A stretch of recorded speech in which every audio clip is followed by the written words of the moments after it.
Hey guys, hari abantu bakomeje kumbwira ngo ese iyi platform natanze ikora gute? So rero ngiye kubereka uburyo ikora n'undi wese ufite ikibazo gikemuka. Icya mbere uraza ukore hano kuri link naguhaye, hanyuma numara kuyikoraho urategereza akanya gatoya. Yes, hano barakubwira guhitamo ururimi, nta kibazo urarekeramo icyongereza niba ari cyo wumva, ariko icyongereza nicyo warekeramo ku bushake. Uraza ukande yes n'ubundi. Hanyuma urahita ukanda confirm, hanyuma hano rero bahita bakubaza ngo wiyandikishe. Hano rero urakanda kuri login now kugira ngo ukore account. So hano rero hambere uraza ushyiremo email yawe cyangwa se nimero yawe ya telefone. Aha kabiri urashyiramo password, wongere usubizemo password washyize aha kabiri. So password wongere uyisubizemo, hanyuma numara kubikora byose uraza utekingemo kano kantu verify human.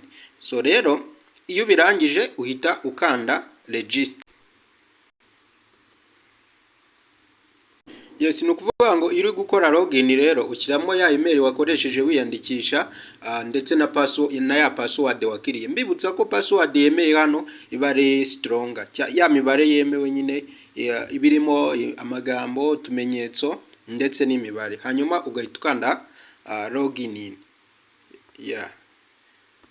Ukanda login in, hanyuma ukagera kuri step imeze gutya. So iyo umaze kugera kuri step imeze gutya rero icyo ukora uraza hano ugakanda ukanda hano. Ku muntu ufite mashini uraza ukande hano nta kibazo, ariko niba ufite telefone uraza ukande hano kuri step, cyangwa se ugakanda hano, byose nta kibazo bikugezayo. Hano urabona hano bari kutubwira ati scan code task. Iyo ushobora kuza ugakanda hano nta kibazo, cyangwa se ukaza ugakanda hano kuri aka kantu nta kibazo. Twebwe reka dukande hano nta ribi, ariko nawe wahitamo akantu. Step ushaka zose zirakugeza kuri iyi site tugezeho. Hanyuma igeze hano rero babanza no kukwereka ka video ku buryo uza kubikora, ushaka wakareba, ariko nanjye nibyo nje kukwereka hano.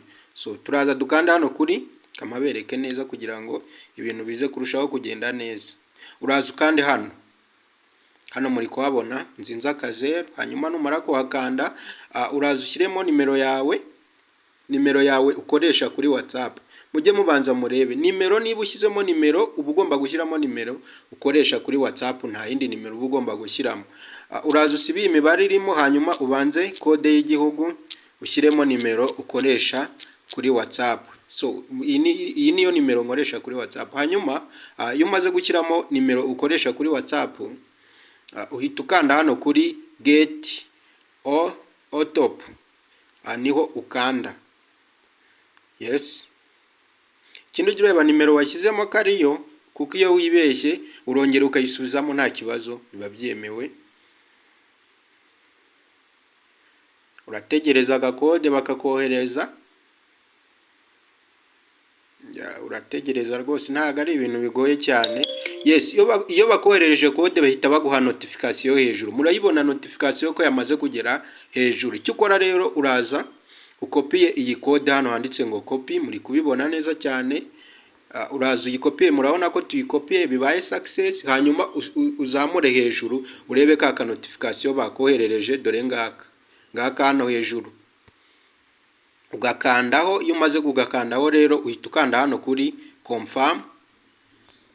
Yes, iyo umaze gukanda kuri confirm rero bahita bakubwira ko ubu ngewe murabona ko device zirimo ari nyinshi, ariko nshobora no gusiba device imwe kugira ngo ngiye mbashe kubereka ko bikunda. Ngiye murabona nari na connectseho device nyinshi, reka ndogging out device zike nkeya, hanyuma mite nza nkande hano kuri link device, hanyuma ndahakanda. Nimara kuhakanda nemeze hano, ndemeza hano ko ndi gukoresha mobile data.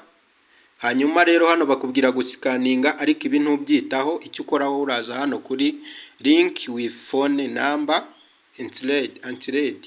So niho ukanda hano hasi. Hanyuma iyo umaze kuhakanda rero hano bahita bakubwira gushyiramo kode rero nkuko nabiberetse hano. Kode ushobora kuyibura, sorry biragiye. Kode ushobora kuyibura, ariko iyo uyibuze uraza hano kuri aka kantu kano akangaka ndi kwerekana hano muri kukabona, ukagakandaho, hanyuma iyo ugakanzeho bahita bakwereka ya code, dore ngiyi hano muri kuyibona, hanyuma ugahita uyikandaho, iyo uyikanze ihita ijyamo. Nizera ko ibi bintu nta muntu biri bunanire, uko mbikoze nawe niko ugomba kubikora. Biroroshye, nta ngorane zirimo, uretse ko abantu nyine baba batabyumva. Hanyuma uku niko ukora task buri munsi. Uku niko ukora task buri munsi. So utegereza akanya gato, ntago ari kanini, hanyuma bahita bakubwira yuko ubaye active. Bahita babikwereka hano ko ubaye bahita bakwereka hano ko ubaye active. Muri kubibona neza cyane ko twabaye active kuri Chrome window. So, ku bantu bakoresha mashini rero, ni nabo bantu bakoreramo amafaranga muri iyi application, ariko nawe nta kibazo, birekere gutyo. Byose ni uburyo bwo gukorera amafaranga, waba ufite telefone, waba ufite mashini, mwese murinjiza. So iyo urangije ibi byose rero usubira inyuma ukagaruka hano kuri ya platform, hanyuma ukaza ukemeza kano kantu iyo utakemeje ntabwo uba wabaye active. Ugomba kwemeza nimero yawe ko iri active. So ndizera ko uraza ugakanda continue, hanyuma bagahita bakwereka yuko uri active. So kuba active rero bahita banakwereka ko uri online. Ngewe murabona ndi online maze amasaha 27 niyo minota mubona hejuru aho ngaho, ariko ngiye kukwereka point maze kwinjiza bitewe n'amasaha mazeho. Murabona ko ngize point 88 bitewe n'amasaha mazeho. So ukuguma online, ikindi buri munsi nabwo uhabwa point, apana kuvuga ngo nukuri online. Buri munsi baguha point. Icyo ukora rero uraza ukaba active nka kurambigenje, hanyuma ukajya ujyaho gutyo. So thank you so much rero. Iyi niyo video nari nabateguriye uyu munsi. Mwibuke gukora subscribe kuri channel yacu, biroroshye. God bless you, Imana ikomeze kubaha umugisha. Thank you so much.